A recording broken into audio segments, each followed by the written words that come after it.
Farmers love के धमाकेदार platform में आप सभी का स्वागत है। दोस्तों, मैं अनिल आप सभी का एक बार फिर से स्वागत करता हूं।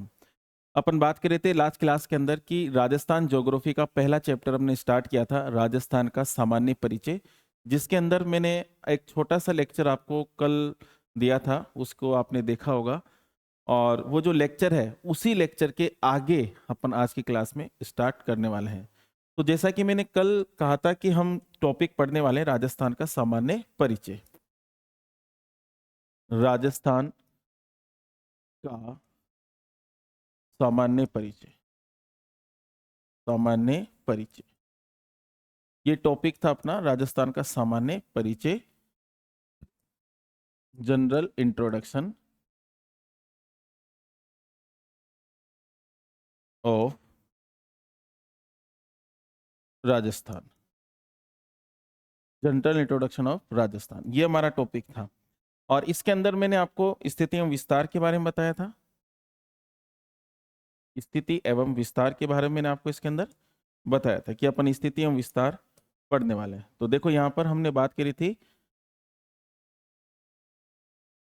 राजस्थान की स्थिति एवं विस्तार, ये हमारा टॉपिक होता है। यानी कि परिचय की बात करें तो जो सामान्य परिचय है उसमें कुछ भी नहीं होता, उसके अंदर ये दो चीजों से क्वेश्चन आते हैं। क्वेश्चन या तो आपके स्थिति से आएगा या क्वेश्चन आएगा आपके विस्तार से। स्थिति का मतलब पोजीशन, और पोजीशन किसकी? राजस्थान की, क्योंकि अपन राजस्थान का भूगोल पढ़ रहे हैं तो राजस्थान की पोजीशन। दूसरा था विस्तार, विस्तार विस्तार किसका? राजस्थान का विस्तार, ये आपको ध्यान रखना। ठीक है भाई। तो देखो यहां पर अगर अपन बात करते हैं explanation and position of Rajasthan, यानी कि हम एक्सप्लेनेशन एंड पोजीशन के बारे में डिस्कस करने वाले हैं। तो चलते हैं, स्टार्ट करते हैं जहां से मैंने लास्ट क्लास ली थी। लास्ट मैंने 10 मिनट की एक सेशन बनाया था, उस सेशन के आगे से हम डिस्कस करेंगे। ठीक है, तो ये सब चीजें तो मैंने पहले भी आपको बता दी थी। अब अपन आज कुछ नया सीखने वाले हैं, नया हम आज पढ़ने वाले हैं। ठीक है बच्चों, तो हम स्टार्ट करते हैं। तो आप सभी जो है एक बार इसको तो आप नोट कर लीजिएगा, बाकी अपन आगे बढ़ते हैं। देखो, तो आज अपन जो बात करेंगे वो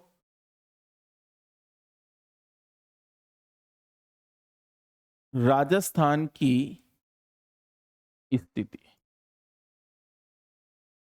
राजस्थान की स्थिति, इसके बारे में डिस्कस हम यहां पर करने वाले हैं। यानी कि पोजीशन ऑफ राजस्थान के बारे में हम डिस्कस करेंगे भाई। ठीक है, अब देखो राजस्थान की जो पोजीशन है वो अपन कितने टाइप से राजस्थान की पोजीशन के बारे में डिस्कस कर सकते हैं। तो दो टाइप से कर सकते हैं। एक मानचित्र के अनुसार, मानचित्र के अनुसार, के अनुसार। देखो जो मानचित्र के अनुसार की हम बात करते हैं, यानी कि अकॉर्डिंग टू मैप। तो एक तो हम पढ़ेंगे मानचित्र के अनुसार, और दूसरा हम बात करेंगे, यानी कि दूसरे पार्ट में हम फर्स्ट डिस्कस करेंगे अक्षांश के अनुसार, अक्षांश के अनुसार, यानी कि अकॉर्डिंग टू लेटीट्यूड। ठीक है, तो अकॉर्डिंग टू लेटीट्यूड यानी कि अक्षांश के अनुसार, और सेकंड इसके अंदर अपन डिस्कस करेंगे देशांतर के अनुसार। अब ध्यान से सुनना बच्चों, यहां पर यानी कि देशांतर के अनुसार, अकॉर्डिंग टू लॉन्गिट्यूड। ठीक है, तो देशांतर के अनुसार, तो ये चीजें हम डिस्कस करेंगे। तो सबसे पहले अगर अपन बात करते हैं तो सबसे पहले अपन डिस्कस करेंगे, किसके ऊपर डिस्कस करेंगे बच्चों? तो सबसे पहले अपन बात करेंगे मानचित्र के अनुसार। तो जैसे अगर मैं राजस्थान की बात करता हूं, तो राजस्थान को कौन कौन से मानचित्र में हम देख सकते हैं, तो यहां पर हम बात करेंगे राजस्थान की पोजीशन, यानी कि राजस्थान की स्थिति,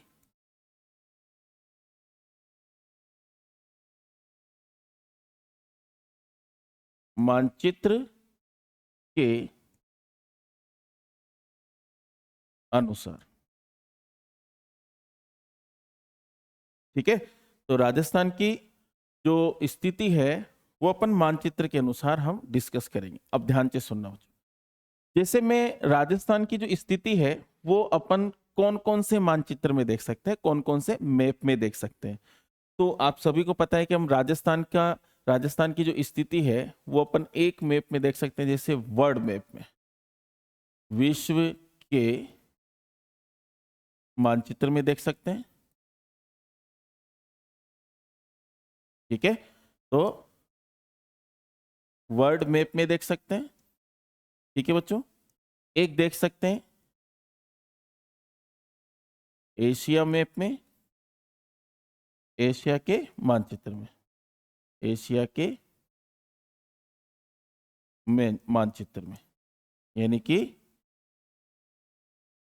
एशिया मैप में। तो दूसरा अपन इस मानचित्र में देख सकते हैं। तीसरा अपन देख सकते हैं भारत के मानचित्र में, भारत के मानचित्र में, यानी कि इंडिया मैप में। तो ये बातें हम कर सकते हैं, समझ में आ रहा है। तो अपन 3 मानचित्र में राजस्थान को देख सकते हैं। अब देखो, मैं आपको एक छोटा सा उदाहरण देके बता रहा हूं कि किस तरीके से हम अपन मैप में राजस्थान को मैप में देख सकते हैं। जैसे जैसे ये अपना प्यारा सा, ये अपना प्यारा सा भारत है। अब देखो ध्यान से सुनना, ये अपना प्यारा सा जो भारत है, इस भारत को 4 दिशाओं में हम बांटते हैं। भारत को कितनी दिशाओं में बांटते हैं? 4 दिशाओं में। जैसे अगर अपन बात करते हैं तो ये हमारी उत्तरी दिशा हो जाएगी, ये उत्तरी दिशा, ये दक्षिणी दिशा, ये पश्चिम दिशा और ये पूर्वी दिशा, यानी कि नॉर्थ, साउथ, वेस्ट, और ये क्या हो जाएगा? ईस्ट पार्ट हो जाएगा। अब देखो इसके अंदर इंडिया के मैप में हमारा राजस्थान कहां पर है? ये राजस्थान अपना यहां पर है, तो ये अपना राजस्थान है। अब ध्यान से सुनना बच्चों, राजस्थान की हम बात करते हैं तो राजस्थान उत्तर पश्चिम दिशा में स्थित है। तो भारत के मैप में राजस्थान कौन सी दिशा में है? उत्तर पश्चिम दिशा के अंदर स्थित है। ये आपको ध्यान रखना है भाई।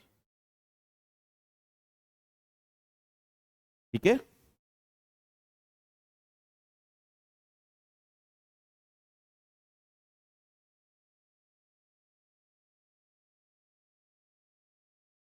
ठीक है। तो इस तरीके से, तो राजस्थान के मानचित्र में, सॉरी, भारत के मानचित्र में राजस्थान कौन सी डायरेक्शन पर है, कौन सी दिशा में? तो उत्तर पश्चिम दिशा के अंदर है। ये आपको ध्यान रखना है। ठीक है बच्चों, तो देखो हम यहां पर 3 मानचित्र में राजस्थान को देखेंगे।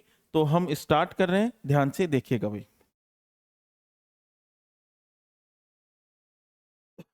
देखो भाई, इसको अपन अलग अलग ही बनाते हैं। देखो, ये मैं 4 दिशाएं मैंने बना दी। ये कितनी दिशाएं मैंने बना दी? 4 दिशाएं। ये कौन सी दिशा हो गई बच्चों? उत्तरी दिशा हो गई, उत्तरी दिशा।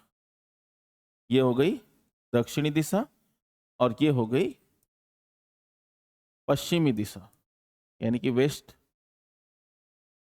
और ये हो जाएगी पूर्वी दिशा, यानी कि ये हो जाएगा ईस्ट डायरेक्शन। ठीक है, और सबसे पहले मैंने आपसे कहा था कि सबसे पहले अपन राजस्थान को विश्व के मानचित्र में देख सकते हैं। कौन से मानचित्र में देख सकते हैं बच्चों? विश्व के मानचित्र में। तो देखो यहां पर ध्यान से सुनना, तो विश्व के मानचित्र में, अगर आप विश्व के मानचित्र को 4 दिशाओं में बांटते हो, जैसे आपके पास पूरा विश्व का वर्ल्ड मैप है, यानी कि आपके पास वर्ल्ड मैप है और उस वर्ल्ड मैप को 4 दिशाओं में आप बांटते हो, तो हमारा भारत जहां दिखेगा, और क्योंकि भारत में राजस्थान है, तो जहां हमारा राजस्थान और भारत दिखेगा वहीं पर हमारा उसी दिशा में हमारी दिशा होगी। समझ में आ रहा है? तो देखो, विश्व के मानचित्र में अपना जो राजस्थान है या फिर पूरा का पूरा भारत जो है वो कौन सी दिशा में होगा? उत्तर पूर्वी दिशा में। कौन सी दिशा में होगा बच्चों? उत्तर पूर्वी दिशा में होगा। ये आपको ध्यान रखना, उत्तर पूर्वी दिशा में, यानी कि नॉर्थ ईस्ट डायरेक्शन में होगा। कौन से डायरेक्शन में?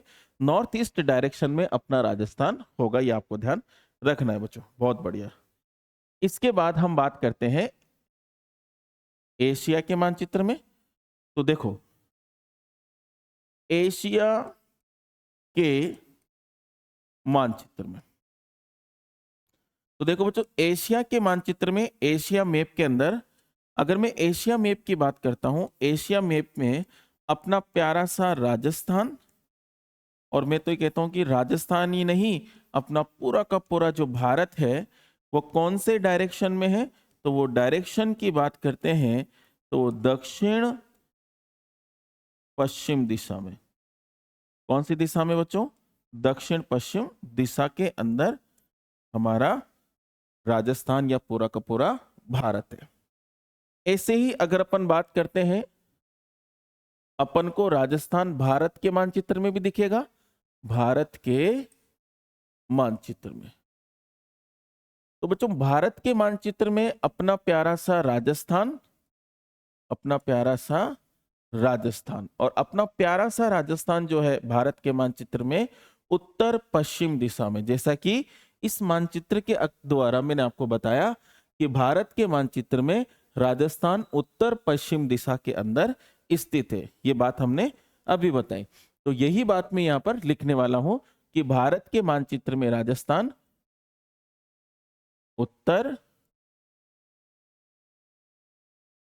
पश्चिम दिशा में स्थित है। और ध्यान से सुनना, अब यहां पर हमें एक एक क्वेश्चन तो यही पूछ लिया जाता है। दूसरी क्वेश्चन की बात करें, इन्हीं से एक एक क्वेश्चन और बनता है। क्या बनता है वो भी अपन साथ के साथ डिस्कस कर लेते हैं। तो देखिएगा बच्चों, यहां पर एक क्वेश्चन और बनता है, और क्वेश्चन क्या बनता है? हमें बहुत बार जो क्वेश्चन देखने को मिलता है वो ये मिलता है कि विश्व के मानचित्र में हमारा जो राजस्थान या भारत की बात करते हैं तो ये उत्तर पूर्वी दिशा में। तो यहां पर क्या कोई कोण बन रहा है? एंगल बन रहा है यहाँ पे, बिल्कुल एंगल बन रहा है यहाँ पे। और इस कोण को हम कहेंगे, इस कोण की हम बात करते हैं तो इस कोण को हम कहेंगे, क्या कहेंगे इस कोण को? तो इस कोण को कहेंगे ईशान कोण। ईशान कोण। देखो बच्चों, ध्यान से सुनना। तो आपसे कोई भी पूछ ले कि विश्व के मानचित्र में राजस्थान कौन से कोण पर स्थित है? ईशान कोण पर। कौन से कोण पर स्थित है? ईशान कोण पर। बहुत बढ़िया। इसके बाद हम बात करेंगे यहां पर, ये भी एक एंगल बन रहा है कि नहीं बन रहा? ये भी बन रहा है, बिल्कुल एंगल बन रहा है। तो यहां पर इस एंगल की बात करें, यहां जगह नहीं है तो इसलिए मैं इसको, इस चीज को यहां लिख देता हूं। यहां पर जो एंगल बन रहा है, यहां पर जो कोण बन रहा है, उस कोण का नाम है बच्चों नेत्रत्य कोण। कौन सा कोण है ये? नेत्रत्य कोण।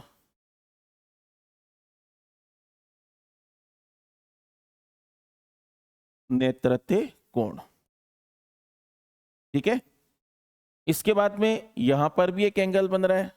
ठीक है। तो भारत के मानचित्र में राजस्थान कौन से एंगल पर है?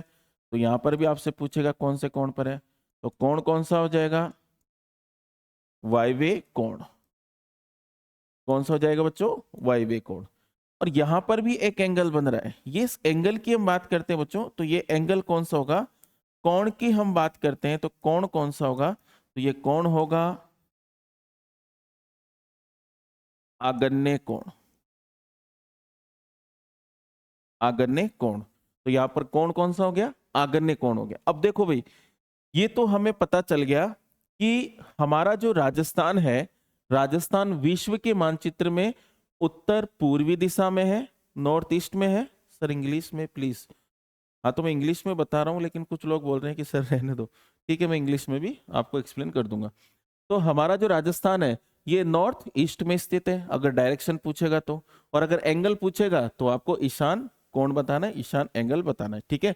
इसके बाद में अगर आपको एशिया के मानचित्र में यानी कि एशिया मैप में अगर राजस्थान को देखें, राजस्थान नहीं पूरा भारत को देखें, तो साउथ वेस्ट पार्ट में आपको दिखेगा, साउथ वेस्ट डायरेक्शन में।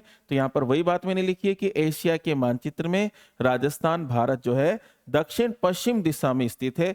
और यहाँ पर एंगल कौन सा बन रहा है, तो नेत्रते एंगल बन रहा है। कौन सा एंगल बन रहा है बच्चों, नेत्रते एंगल बन रहा है। इसी के साथ हम बात करते हैं राजस्थान के मानचित्र में, भारत के मानचित्र में राजस्थान उत्तर पश्चिम दिशा में, और एंगल की बात करते हैं तो वायव्य कोण स्थित है, ठीक है। तो ये आपको ध्यान रखना, एक बार इसको आप उतार लीजिएगा इसी तरीके से उतार लीजिएगा भी। चलो तो अब ध्यान से सुनना बच्चों,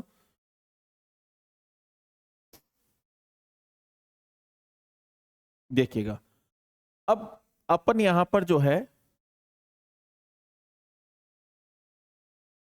राजस्थान की स्थिति, राजस्थान की स्थिति अक्षांशीय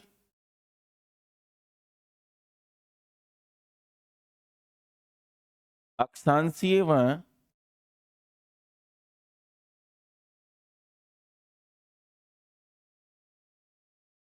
देशांतरीय, राजस्थान की जो स्थिति है वो अक्षांशीय व देशांतरीय। इस ये आपकी हेडिंग रहेगी। इसके अंदर अपन मेनली क्या पढ़ेंगे, अक्षांश और देशांतर के बारे में। तो राजस्थान की जो पोजीशन है, पोजीशन ऑफ राजस्थान, ठीक है, लेटिट्यूडनल एंड लॉन्गिट्यूडनल एक्सटेंशन, ये अपन बात करेंगे। चलो भाई, तो देखो सबसे पहले अपन बात करेंगे अक्षांश के बारे में। इसके अंदर अपन क्या बात करेंगे, अक्षांश के बारे में। देखो भाई, अक्षांश,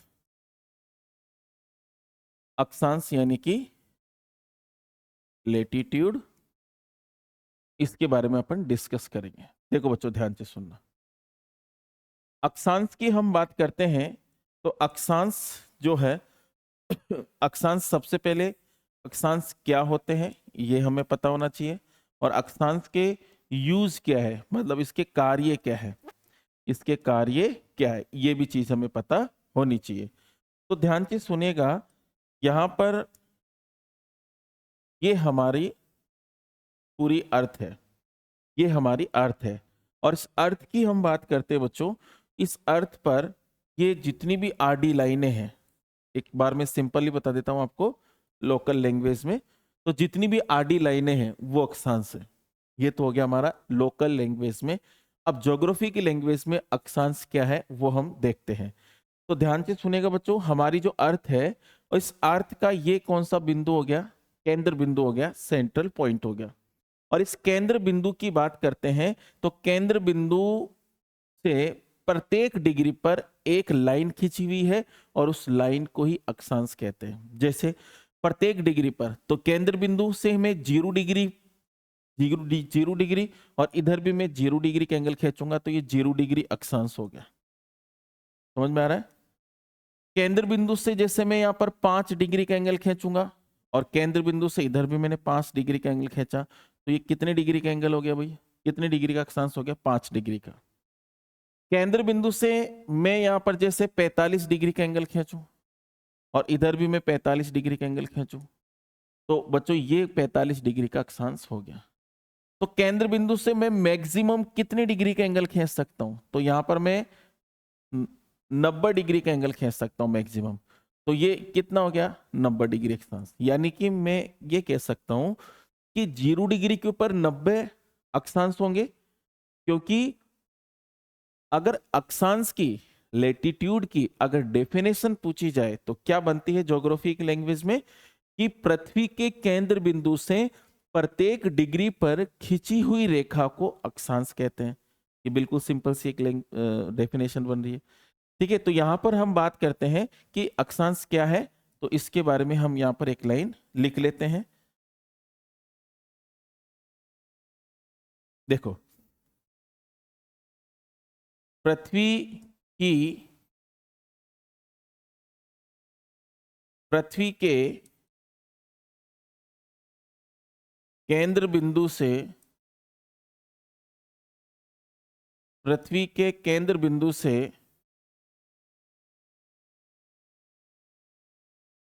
प्रत्येक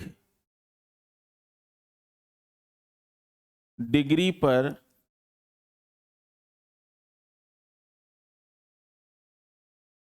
खींची गई रेखा को अक्षांश कहते हैं। और अगर मैं बताना चाहूं कि डेफिनेशन से कोई क्वेश्चन नहीं पूछे जाते, क्योंकि हमारा ऑब्जेक्टिव टाइप एग्जाम है, ठीक है। तो बट ये डेफिनेशन बहुत काम की होती है। काम किस लिए होती है? क्योंकि ये डेफिनेशन ये कहती है कि मैं ये चीज हूं। जैसे अगर मैं कहूं कि मेरी डेफिनेशन क्या है, तो मेरी डेफिनेशन में जो चीज मैं बताऊंगा वो मेरी विशेषताएं बताऊंगा और मेरा काम बताऊंगा। समझ में आ रहा है? इसलिए वो चीज समझ में आनी चाहिए। इसके बाद में इसके यूजेज क्या है बच्चों? तो इसका यूज क्या है? यूज की बात करें यानी कि इसके कार्य क्या है, तो कार्य किसी भी जगह की जो लोकेशन है उसको ट्रैक करना। ध्यान से सुनना। जैसे मान लो कि आप जैसे कोई ओला गाड़ी बुक करते हो, तो ओला गाड़ी जब अपन बुक करते हैं तो उसके अंदर लोकेशन डालते हैं। जैसे मुझे इस स्थान से उस स्थान पर जाना है, तो उस स्थान की लोकेशन आप उसके अंदर डालते हो कि मुझे फला फला स्थान पर जाना है। तो उस स्थान को खोजने का काम कौन करता है? अक्षांश। और उस स्थान पर जाने में जो लगने वाला जो समय है उसकी बात कौन करेगा? देशांतर। तो सबसे पहले ये क्या करता है? इस अक्षांश के यूज क्या है, कार्य क्या है? किसी भी स्थान की स्थिति को जांचना। किसी भी स्थान की स्थिति को जांचना। अब देखो बच्चों, ये तो हो गया हिंदी के अंदर कि हिंदी में आप इसको क्या बोलोगे? किसी भी स्थान की स्थिति को जांचना। ये तो हो गया हमारा हिंदी के अंदर। इंग्लिश में सिर्फ एक छोटा सा वर्ड हम यूज कर सकते हैं, किसी भी यानी किसी भी स्थान की लोकेशन को ट्रैक करना। इतना सा आप लिख सकते हो, लोकेशन ट्रैक करना। ये हमारा लेटीट्यूड का यूज है, ठीक है। इतना आप लिख सकते हो। तो आपको ये सब चीजें आपको ध्यान रखनी है, ठीक है। एक बार इसको आप उतार लीजिएगा।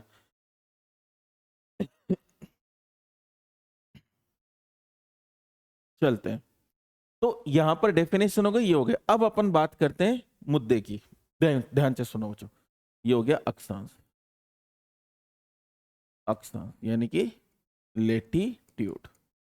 अब ध्यान दो, इनके थोड़े अंग्रेजी वर्ड भी याद रखना, क्योंकि एक एग्जाम के अंदर अक्षांश को लेटीट्यूड हिंदी में लिख दिया, जैसे ऐसे लेटीट्यूड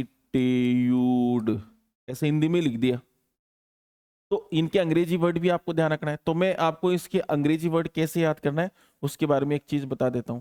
जैसे हमारी अर्थ है, हमारी पृथ्वी है, इस पृथ्वी पर ये सब जितने भी है ये सारे के सारे अक्षांश है। ये क्या है बच्चों? अक्षांश है ना। और ये पृथ्वी हमारी, इस पर ये जो खड़ी लाइनें हैं, लंबी लाइनें हैं, ये क्या है? सारे के सारे देशांतर। तो इनको याद कैसे करना है? ध्यान से सुनना।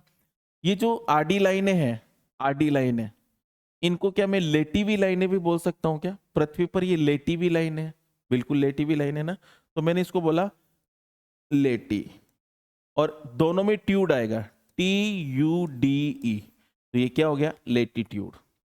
देशांतर, देशांतर खड़ी लाइनें हैं, लंबी लाइनें हैं पृथ्वी पर, और लंबी लाइनों को अपन एक शब्द से यूज कर सकते हैं, LONGITUDE।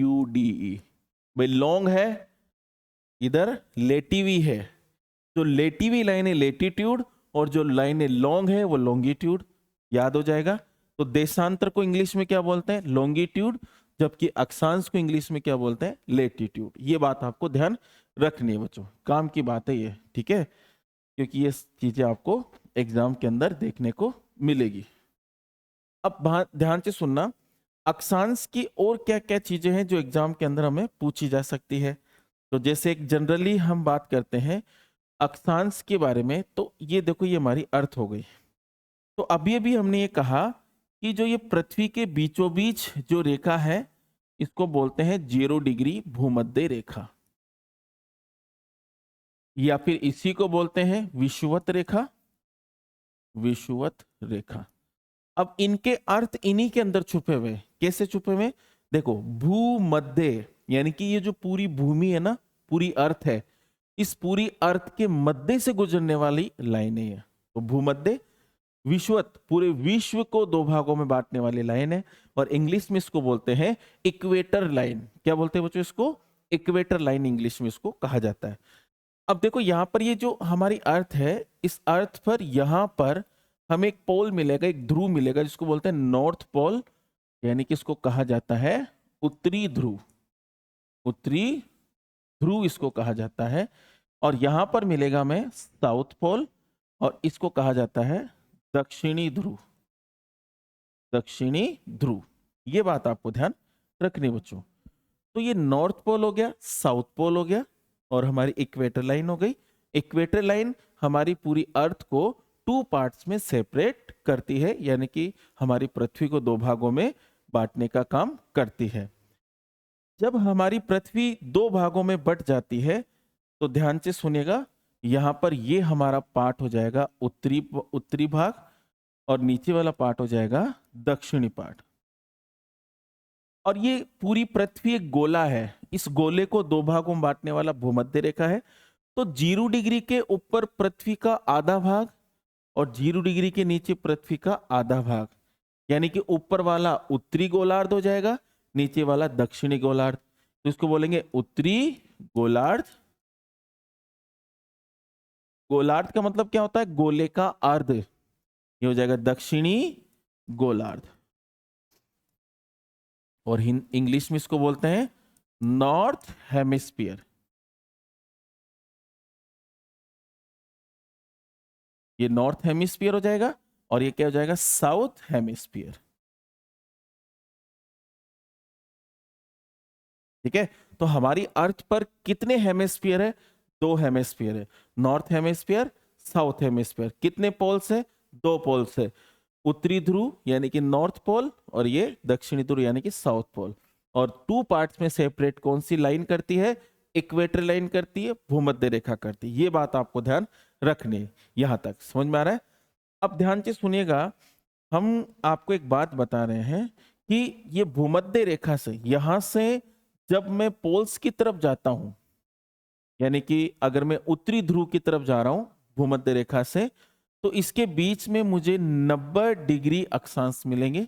90 डिग्री अक्षांश मिलेंगे टोटल। और जब मैं नीचे की तरफ आता हूं तो भी मुझे 90 डिग्री अक्षांश मिलेंगे। 90 डिग्री अक्षांश। अब ध्यान से सुनना, कुछ बातें मैं आपको ऐसे बता रहा हूं जो एग्जामों में बहुत पूछी जाती है, कॉमनली मिल जाता है। देखो बच्चों, एक शेप में और बना रहा हूं, इस शेप को भी ध्यान से सुनना। जैसे ये 0 डिग्री हो गया, 0 डिग्री अक्षांश है ना, ये 0 के बाद में 1 डिग्री अक्षांश, 2 डिग्री अक्षांश, और ऐसे करते करते 23.5 डिग्री अक्षांश, ऐसे करते करते 66.5 डिग्री अक्षांश, और ऐसे करते करते हम चलते जा रहे हैं और लास्ट में 90 डिग्री अक्षांश। तो ध्यान से सुनेगा बच्चों, एक एक चीज मैं आपको बता रहा हूं, सेम ऐसा ही यहाँ होगा दक्षिण में, दक्षिणी गोलार्ध में, साउथ हेमिस्फीयर में। एक 0 डिग्री के बाद में 1 डिग्री, 2 डिग्री, 3 डिग्री, फिर ऐसे करते धीरे धीरे धीरे 23.5 डिग्री। अब ये 23.5 डिग्री दक्षिणी अक्षांश होगा, साउथ लेटीट्यूड होगा, और ये 23.5 डिग्री उत्तरी अक्षांश होगा, क्योंकि उत्तरी गोलार्ध में स्थित है। ऐसे ही 66.5 भी आएगा एक समय, और एक समय ऐसे धीरे धीरे चलते चलते एक समय 90 डिग्री 90 डिग्री दक्षिणी अक्षांश भी आ जाएगा। यह ध्यान रखना। मतलब ये डायग्राम क्या कहना चाह रहा है कि जो भूमध्य रेखा है 0 डिग्री अक्षांश, इससे जब अक्षांश पोल्स की तरफ जाते हैं तो नंबर ऑफ इनकी जो संख्या है वो बढ़ जाती है। जैसे 0, 1, 2, 3, 4, 23.5, 66.5 और 90, यानी कि अक्षांशों की संख्या बढ़ रही है, कहने का मतलब ये है। तो नीचे भी 0 से अपन आ रहे हैं तो यहां तक अक्षांशों की संख्या बढ़ रही है। लेकिन एक चीज देखने को मिल रही है आपको कि इनकी संख्या तो बढ़ रही है लेकिन इनकी लंबाई कम होती जा रही है, यानी कि पृथ्वी का सबसे चौड़ा भाग ये वाला है, तो ये सबसे बड़ा अक्षांश हो गया। फिर ऊपर जा रहे हैं, ये इससे छोटा, फिर ये इससे छोटा, फिर ये इससे छोटा, फिर ये इससे छोटा, लंबाई कम होती जा रही है। अंत में सबसे लास्ट में 90 डिग्री जो उत्तरी अक्षांश है, ये एक बिंदु के रूप में दिखाई देता है। इसकी आकृति एक बिंदु के रूप में दिखाई देती है और लास्ट में ये भी एक बिंदु के रूप में दिखाई देता है। तो मेरा कहने का मतलब ये है कि ये जो 90 डिग्री है, दोनों 90 डिग्री, इनकी शेप कुछ इस तरीके से है बिंदु के रूप में। बाकी जितने भी अक्षांश है ना, उनकी शेप लाइन के रूप में है। तो यहां पर थोड़ा सा आप ध्यान देना, क्योंकि यहां से क्वेश्चन आपको जो पूछेगा ना, वो क्वेश्चन पूछेगा तो उसमें पता ही नहीं चलेगा कि आपको कहां गलती उसने करवा दी। देखो क्या क्वेश्चन आएगा, आगे चलते हैं थोड़ा सा। यहां पर क्या क्वेश्चन पूछेगा, ये आएगा कि पृथ्वी पर कुल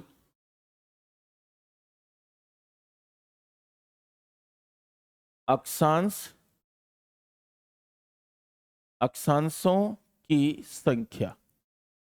एक तो ये क्वेश्चन पूछेगा, ठीक है। एक क्वेश्चन क्या आएगा,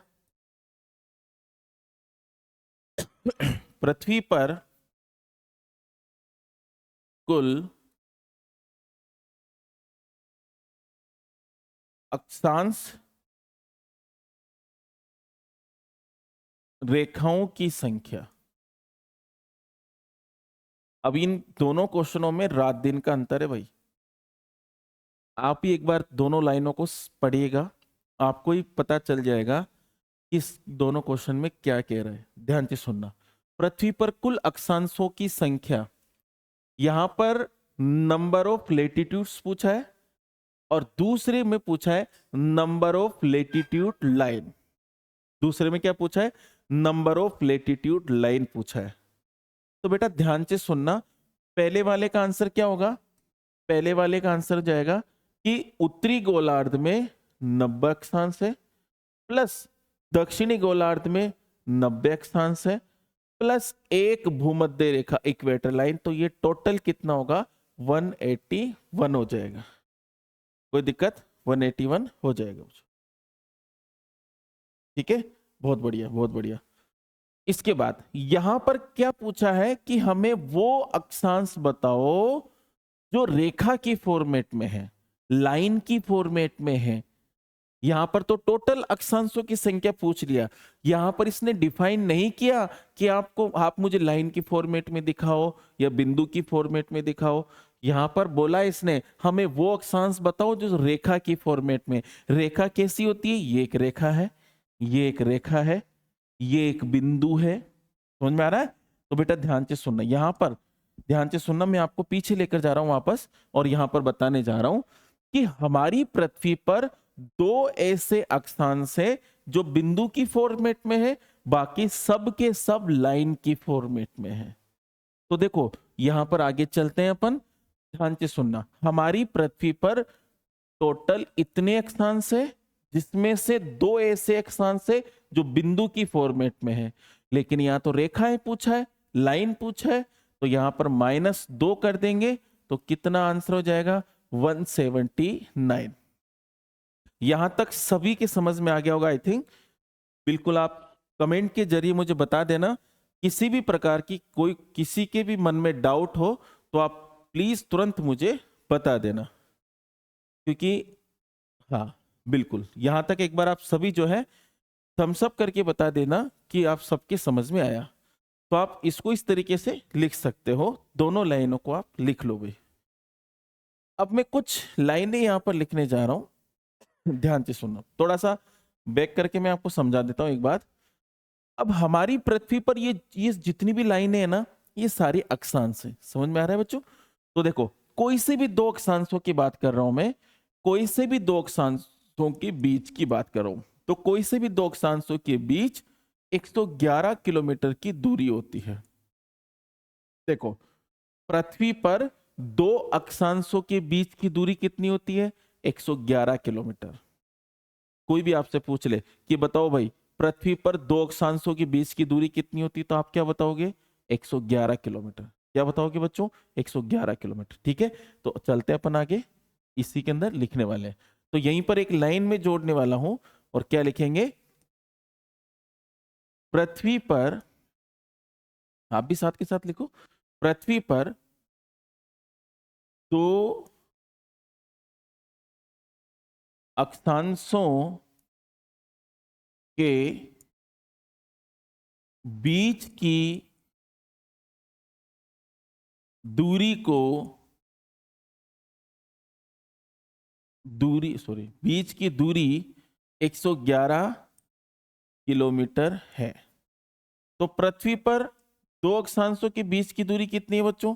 111 किलोमीटर है। अब ध्यान से सुनना, यहां से ही एक क्वेश्चन और पूछा जाता है। क्या क्वेश्चन पूछा जाएगा? अच्छा, पिंटू बोल रहा है कि सर दो क्यों किया माइनस? अच्छा, दो क्यों किया बच्चों, इसको एक बार और समझा देता हूं। दो माइनस इसलिए किया कि यहां पर पूछा गया, देखो पहले तो इस लाइन को पढ़ते हैं अपन, पृथ्वी पर कुल अक्षांशों की संख्या। तो इसमें तो जितनी भी लाइनें हैं, वो लाइन की फॉर्मेट में हो या फिर वो बिंदु की फॉर्मेट में हो, सिर्फ वो अक्षांश होना चाहिए, वो पूछा है। तो यहां पर कोई शेप नहीं पूछा, यहां पर शेप बोल दिया लाइन। लाइन एक शेप ही होती है। यहां पर शेप नहीं पूछा, यहां पर डायरेक्ट पूछा है कि बताओ पृथ्वी पर कुल कितने अक्षांश है। तो पृथ्वी पर कुल अक्षांश उत्तरी गोलार्ध में 90, दक्षिणी गोलार्ध में 90, प्लस एक एक भूमध्य रेखा। देखो, उस भूमध्य रेखा को कहीं पर भी नहीं गिना गया, उसको कहीं पर भी नहीं गिना गया। देखो, जीरो के बाद में एक, जीरो के बाद में एक, यानी कि यहां पर भी नहीं गिना, यहां पर भी नहीं गिना, तो उसको अपन एक्स्ट्रा जोड़ लेते हैं। तो मैंने क्या किया, यहां पर एक्स्ट्रा जोड़ लिया। तो टोटल कितने हो गए बच्चों? 181 ये हो गए। यहां तक की कोई दिक्कत आपको? अब दूसरे वाले में क्या पूछा है? दूसरे वाले क्वेश्चन में यह पूछा है कि हमें पृथ्वी पर वो अक्षांश बताओ जो रेखाओं की फॉर्मेट में है। जो किसकी फॉर्मेट में बेटा? रेखाओं की फॉर्मेट में। तो हमारी पृथ्वी पर दो ऐसे अक्षांश है, देखो, एक ये 90 डिग्री और एक ये 90 डिग्री।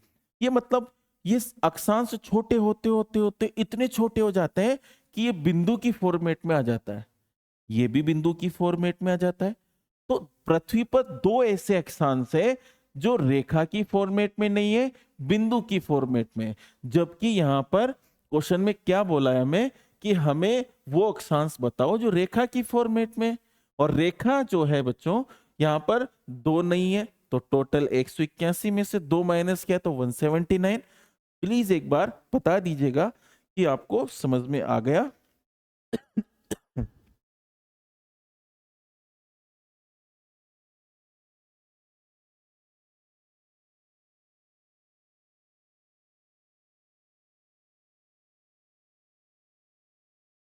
बहुत बढ़िया, बहुत बढ़िया। चलो भाई आगे चलते हैं इसी। अब मैंने एक लाइन लिखी है कि पृथ्वी पर दो अक्षांशों के बीच की दूरी 111 किलोमीटर है। अब देखो बच्चों, ये मैंने बताया कि पृथ्वी पर दो अक्षांशों के बीच की दूरी कितनी है? 111 किलोमीटर है। लेकिन ध्यान से सुनना भाई, पृथ्वी पर दो अक्षांशों के बीच की दूरी 111 किलोमीटर होती है, और इस दूरी को नाम क्या दिया गया है? तो नाम दिया गया है बच्चों इसको कटिबंध। कटिबंध, या फिर इंग्लिश में इसको बोलते हैं जोन। तो पृथ्वी पर दो अक्षांशों के बीच की दूरी को क्या कहते हैं? कटिबंध बोलते हैं। पृथ्वी पर दो अक्षांशों के बीच की दूरी को कटिबंध बोलते हैं। तो देखो भाई ध्यान से सुनना,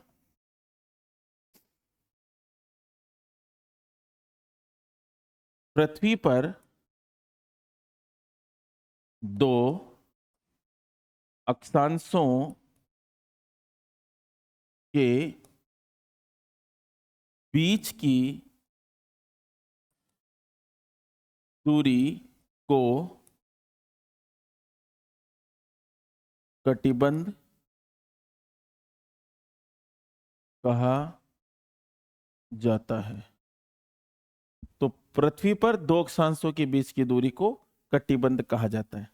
बेटा कटिबंध को इंग्लिश में क्या बोलते हैं? जोन, है ना, ध्यान रखना। अब ध्यान से सुनेगा, ये कटिबंध होता क्या है, इस चीज को भी समझो। कटिबंध क्या है, यही लिख देता हूं मैं, कटिबंध क्या है, क्या है। देखो बच्चों, कटिबंध उस जगह को कहेंगे जहां का तापमान, जहां का तापमान, जहां का वायुदाब, टेम्परेचर, एयर प्रेशर व आर्द्रता, ह्यूमिडिटी, टेम्परेचर, प्रेशर व आर्द्रता, ऐसा स्थान जहां का तापमान, वायुदाब व आर्द्रता ये कैसी हो? समान हो। अगर ये तीनों इक्वल हो, समान हो, तो हम उस जगह को क्या बोलेंगे? कटिबंध बोलेंगे। ऐसा स्थान जहां का ताप, दाब, आर्द्रता समान हो, उस जगह को हम क्या बोलेंगे? कटिबंध। तो क्या दो अक्षांशों के बीच की दूरी को कटिबंध बोला जा सकता है? बिल्कुल बोला जा सकता है। ठीक है बच्चों, तो दो अक्षांशों के बीच की दूरी को कटिबंध बोला जा सकता है। बहुत बढ़िया। तो यहां तक एक बार उतार लीजिएगा बच्चों, उतार लीजिएगा।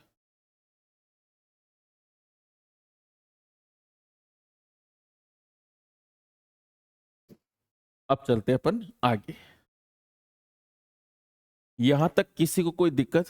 बिल्कुल। पिंटू, लोकेंद्र, चेतन, हंसराज, दिवाकर, विवेक, दिलकुश, सभी को कोई दिक्कत नहीं है? ठीक है भाई, आगे बढ़ते हैं।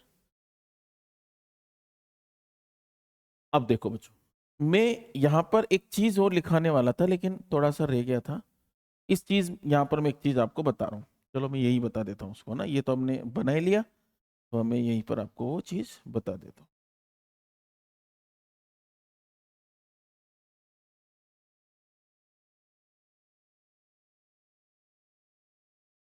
देखो बच्चों, यहीं पर एक चीज मैं समझा देता हूँ।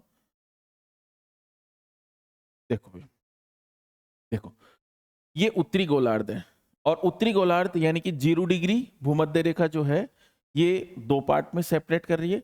अब मैं यहां पर एक चीज बताने वाला हूं, और क्या चीज है, ध्यान से सुनना बच्चों। जब इस तरीके से 0 डिग्री से उत्तरी ध्रुव तक आएगा, तो एक लाइन ये वाली आएगी, जिसको हम कह सकते हैं 23.5 डिग्री उत्तरी अक्षांश। कह सकते हैं कि नहीं कह सकते? और ये जो इसको हम कहेंगे कर्क रेखा, कर्क रेखा कहेंगे ना, कर्क रेखा। थोड़ा सा इसके अंदर आगे पढ़ते हैं, थोड़ा आगे समझा देता हूं भाई, यहां समझो। ये हमारी पूरी पृथ्वी, बीचों बीच 0 डिग्री भूमध्य रेखा। अब आपको पता है कि भाई 0 डिग्री से अपन नॉर्थ पोल की तरफ चलेंगे या फिर साउथ पोल की तरफ चलेंगे तो नंबर ऑफ लेटिट्यूड्स बढ़ेंगे। तो यहाँ पर 0 से ऊपर जाएंगे तो क्या यहाँ पर 23.5 डिग्री भी आएगा? बिल्कुल आएगा। तो 23.5 डिग्री उत्तरी अक्षांश आएगा। इसी को कहा जाता है बच्चों कर्क रेखा। अब देखो, मैं क्या कहना चाह रहा हूं, अब इस बात को समझना। अब बता रहा हूं वो बात, ये अपना पूरा का पूरा भारत, ये पूरा का पूरा जो भारत है, भारत या फिर हमारा राजस्थान, ये कौन से गोलार्ध में आ रहा है? उत्तरी गोलार्ध में। उत्तरी गोलार्ध में हमारा राजस्थान आ रहा है। आ रहा है कि नहीं आ रहा? बिल्कुल आ रहा है। बहुत बढ़िया। यहां पर मैं एक लाइन लिख रहा हूं, नोट बना के, आप सब भी ऐसे ही लिखो कि राजस्थान या भारत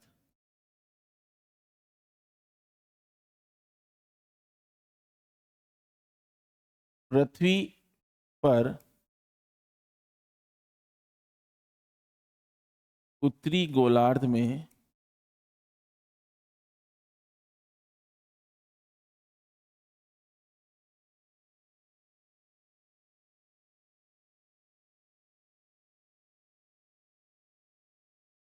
स्थित, स्थिति नहीं, स्थित, स्थित है। तो कौन से गोलार्ध में स्थित है भाई? उत्तरी गोलार्ध में स्थित है, ये आपको ध्यान रखना। उत्तरी गोलार्ध में स्थित है। बहुत बढ़िया, चले आगे बढ़े। ऐसे ही अपन अब पढ़ने वाले हैं देशांतर के बारे में। देखो बच्चों, हम सभी हेडिंग लगाएगा देशांतर।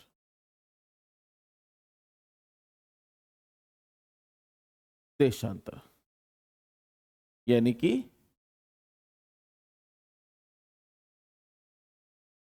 लॉन्गिट्यूड।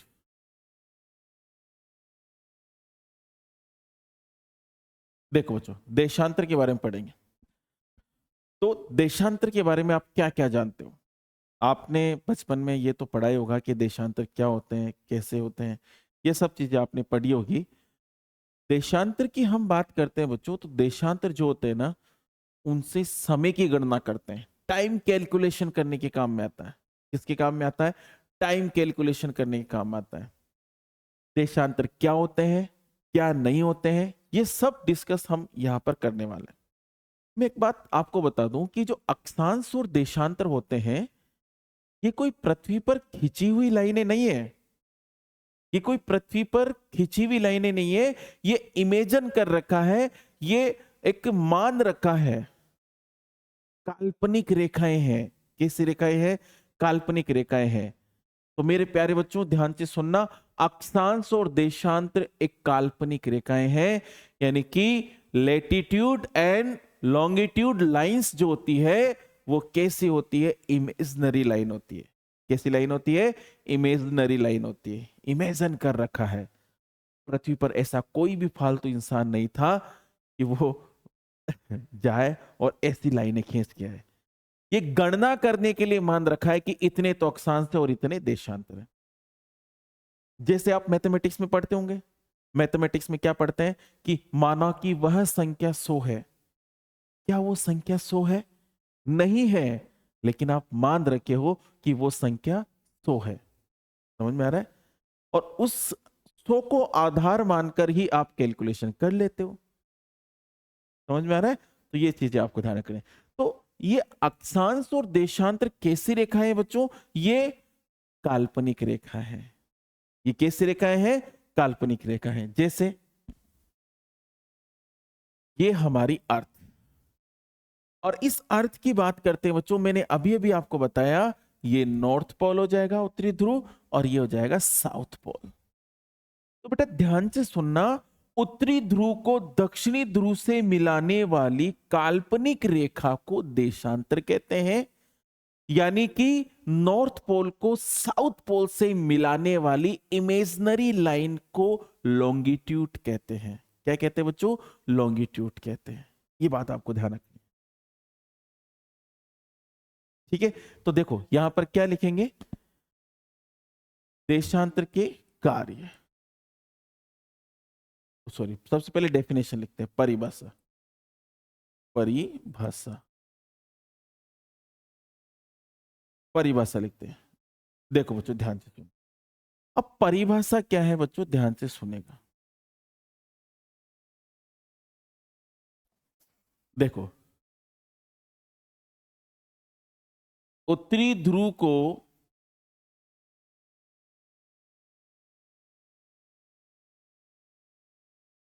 दक्षिणी ध्रुव से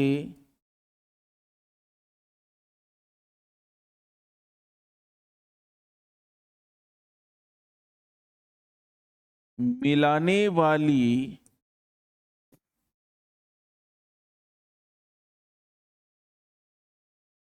काल्पनिक रेखा को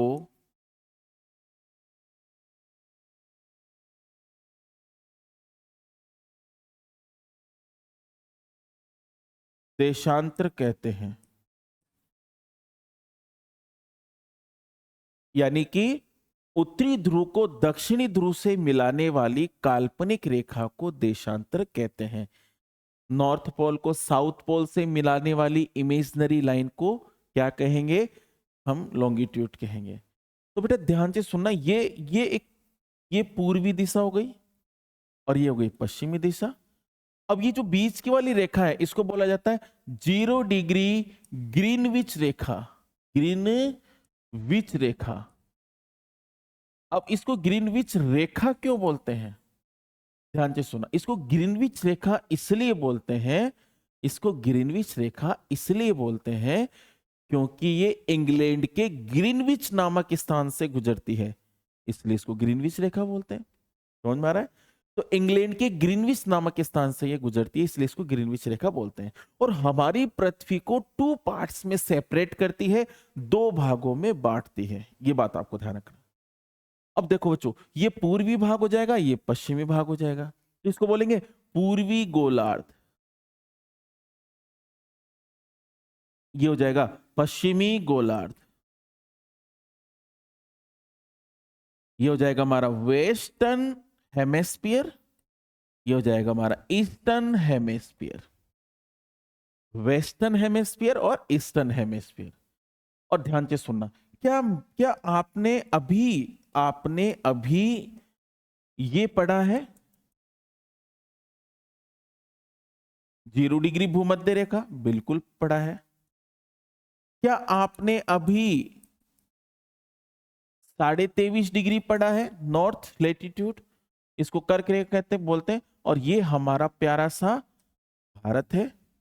और हमारा जो भारत है या फिर हमारा जो राजस्थान है वो देशांतर के अनुसार पूर्वी गोलार्ध में, यानी कि पूरा भारत जहां होगा, भारत के जितने भी राज्य हैं वो वहां वहां होंगे। इसका मतलब हमारा पूरा का पूरा जो भारत है वो पूर्वी गोलार्ध में है, तो राजस्थान भी पूर्वी गोलार्ध में होगा। सही बात है कि नहीं? तो यहां पर एक बात हम लिखते हैं कि देशांतर के अनुसार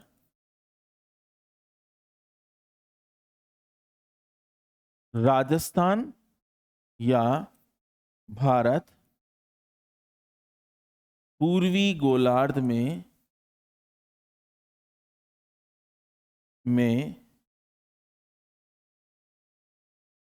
स्थित है। कहां स्थित है बच्चों? पूर्वी गोलार्ध में स्थित है। ये आपको ध्यान रखना, पूर्वी गोलार्ध में स्थित है, ये आपको ध्यान रखना बच्चों। तो देशांतर के अनुसार राजस्थान या भारत कौन से गोलार्ध में स्थित है? पूर्वी गोलार्ध में स्थित है।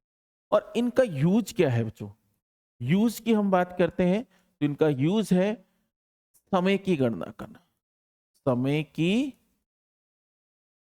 गणना करना, यानी कि टाइम कैलकुलेशन करने के काम आते हैं ये हमारे लॉन्गिट्यूड। समझ में आ रहा है? ये आपको ध्यान रखना। ठीक है भाई, तो ये आपको यहां तक कोई दिक्कत? इस तरीके से आपको ये लिखना होगा। तो यहां पर हमने एक तो इसकी डेफिनेशन पढ़ी है कि भाई देशांतर क्या होता है। दूसरी बात ये पढ़ी कि देशांतर के अकॉर्डिंग हमारा राजस्थान या भारत कौन से गोलार्ध में स्थित है, तो हमने यहाँ पर लिख दिया कि भाई पूर्वी गोलार्ध में स्थित है। फिर हमने ये देखा है कि देशांतर का यूज क्या है? समय की गणना करना। ये भी बात हमने सीखी है। तो ये बात यहां तक आपको आई थिंक समझ में आ गया होगा। चलते हैं बच्चों, थोड़ा सा और देखते हैं, देखिएगा।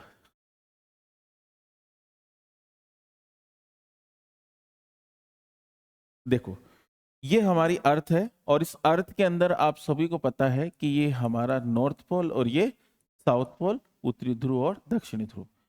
ये हमारी ग्रीनविच रेखा और ये इस तरीके से ये सारी की सारी रेखाएं जो है हमारी पृथ्वी पर है। ये सारी की सारी रेखाएं इस तरीके से हमारी पृथ्वी पर है। यहां पर मैं एक चीज और बताने जा रहा हूं। ये हमारी पृथ्वी है, ये पृथ्वी का केंद्र बिंदु है, ये हमारी पृथ्वी का केंद्र बिंदु है।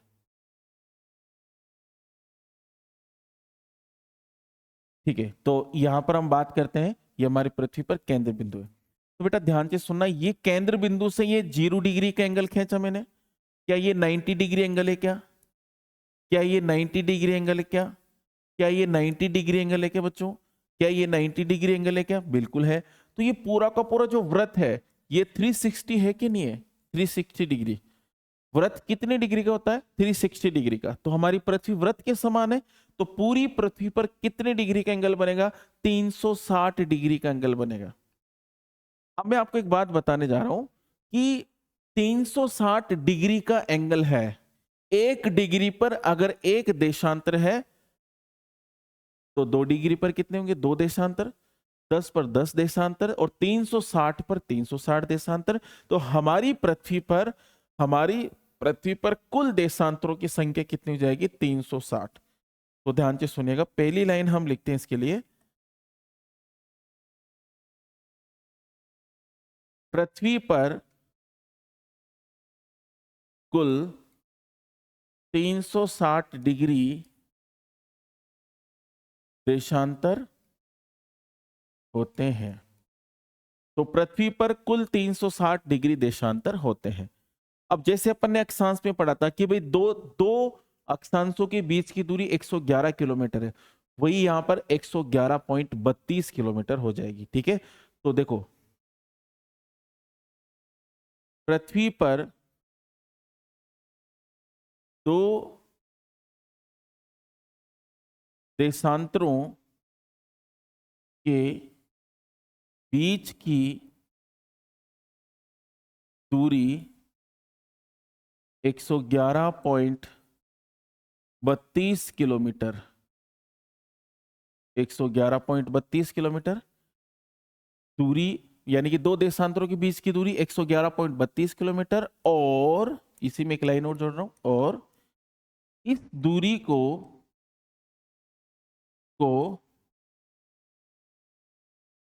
गोरे कहते हैं, गोरे कहते हैं। तो इस दूरी को क्या कहते हैं बच्चों? गोरे कहते हैं। ये बात आपको ध्यान रखनी है। देखो एक तो इंपॉर्टेंट इसमें क्या है? इंपॉर्टेंट है गोरे। अब ध्यान से सुनना, गोरे क्या है? गोरे एक अंग्रेजी विद्वान का नाम है, अंग्रेजी वैज्ञानिक का नाम है। इस गोरे नामक व्यक्ति ने हमें देशांतरों के बारे में बहुत सारी नॉलेज दी, बहुत सारी जानकारी दी। तो हम उसको रेस्पेक्ट के तौर पर हमने क्या किया कि दो देशांतरों के बीच की दूरी को गोरे कहने लग गए। जैसे उधर कटिबंध बोला था, लेकिन मैंने कटिबंध का अर्थ बताया था कि कटिबंध उसे बोलेंगे जहां पर ऐसा स्थान जहां का ताप, दाब, आर्द्रता, टेम्परेचर, प्रेशर और ह्यूमिडिटी इक्वल हो, तो उस क्षेत्र को अपन क्या बोलते हैं? कटिबंध। तो यहाँ पर एक बात तो ही ध्यान रखनी है आपको कि 360 डिग्री देशांतर हमारी पृथ्वी पर है, और पृथ्वी पर दो देशांतरों के बीच की दूरी 111.32 किलोमीटर, और इस दूरी को गोरे कहा जाता है। ये बात मैंने आपको यहाँ पर बताया भी। चलिए बच्चों, अब देखो इसमें अब जो मैं आपको बताने वाला हूं वो एग्जाम के पॉइंट ऑफ व्यू से बहुत इंपॉर्टेंट है। ठीक है, तो थोड़ा सा अपन इसको देख लेते हैं।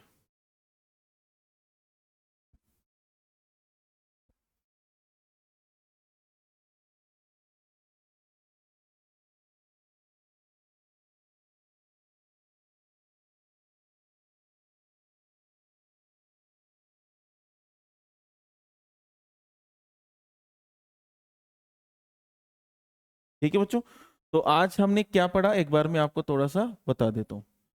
ठीक है, कुछ बच्चे अगर लेट भी जुड़े हों तो एक बार मैं बता देता हूँ फटाफट फटाफट। तो हमने स्टार्ट किया है, कल मैंने छोटी सी एक क्लास ली थी, उसके बाद में आज स्टार्ट किया है। तो इसके बाद में मैंने बात की कि राजस्थान की स्थिति, ठीक है, राजस्थान की स्थिति मानचित्र और अक्षांश देशांतर के अनुसार हम ज्ञात कर सकते हैं, ये बात हमने यहाँ पर करी। इसके बाद हमने देखी कि राजस्थान की स्थिति मानचित्र के अनुसार मैप में अपन 3 मैप में देख सकते हैं, एशिया, सॉरी विश्व, एशिया और भारत, वर्ल्ड, एशिया और इंडिया, 3 मैप में हम राजस्थान को देख सकते हैं। इसके बाद हमने ये देखा कि उत्तर, दक्षिण, पश्चिम, पूर्व 4 दिशाएं बनाई, और 4 दिशाओं के अंदर विश्व के मानचित्र में राजस्थान जो है उत्तर पूर्वी दिशा में है, और कोण पूछेगा तो ईशान कोण आपको बताना, ये आपको ध्यान रखना। दूसरा, एशिया के मानचित्र में दिशा पूछेगा तो दक्षिण पश्चिम दिशा, और अगर कोण पूछेगा तो नैऋत्य कोण बताना है। और तीसरा, भारत के मानचित्र में राजस्थान उत्तर पश्चिम दिशा में और वायव्य कोण में, और आग्नेय कोण में अपना कोई संबंध नहीं है। क्वेश्चन पूछा गया है कि कौन से एंगल में राजस्थान का कोई संबंध नहीं है, कौन से कोण से कोई संबंध नहीं है, तो आग्नेय कोण से नहीं है, ध्यान रखना। इसके बाद में मैंने यहाँ पर अक्षांश और उसकी डेफिनेशन बताई है, और कुछ भी नहीं किया है। तो अक्षांश और डेफिनेशन कोई इंपॉर्टेंट ज्यादा नहीं है। इसके बाद मैंने अक्षांश के बारे में ये बताया कि हमारी पृथ्वी को 2 पार्ट्स में सेपरेट जो किया जाता है वो इक्वेटर लाइन करती है, भूमध्य रेखा करती है, ये बात मैंने यहाँ पर बताई है। इसके बाद मैंने यहाँ पर बताया कि पृथ्वी पर कुल अक्षांशों की संख्या कितनी होती है 181 और अक्षांश रेखाओं की संख्या 179 होती है। और दो अक्षांशों के बीच की दूरी 111 किलोमीटर और दो अक्षांशों के बीच की दूरी को कटिबंध या जोन कहते हैं, ये मैंने आपको बताया यहाँ पर। और कटिबंध क्या होता है? ऐसा स्थान जहाँ का ताप, दाब और आर्द्रता समान हो उसको अपन कटिबंध कहते हैं। इसलिए दो अक्षांशों के बीच टेम्परेचर, प्रेशर और ह्यूमिडिटी ये तीनों इक्वल होती है, समान होती है। फिर यहाँ पर राजस्थान, राजस्थान भारत पृथ्वी पर उत्तरी गोलार्ध में स्थित है। ठीक है, हाँ ये बात मैंने आपको नॉर्मली यहाँ पर बताई। फिर देखो देशांतर स्टार्ट हो गया था, तो उत्तरी ध्रुव को दक्षिणी ध्रुव से मिलाने वाली काल्पनिक रेखा को, इमेजिनरी लाइन को क्या कहते हैं? देशांतर कहते हैं। यूज समय की गणना, और यहाँ पर हमने देखा कि देशांतर के अकॉर्डिंग हम पूर्वी गोलार्ध में स्थित है। फिर लास्ट में मैंने बताया कि पृथ्वी पर कुल 360 डिग्री देशांतर होते हैं और पृथ्वी पर दो देशांतरों के बीच की दूरी 111.32 किलोमीटर और इस दूरी को गोरे कहते हैं। तो आज की ये हमने लास्ट क्लास हमने, और इसकी पीडीएफ आपको मिल ही जाएगी। तो मिलते हैं कल नेक्स्ट क्लास में, तब तक के लिए धन्यवाद। जय हिंद, जय भारत।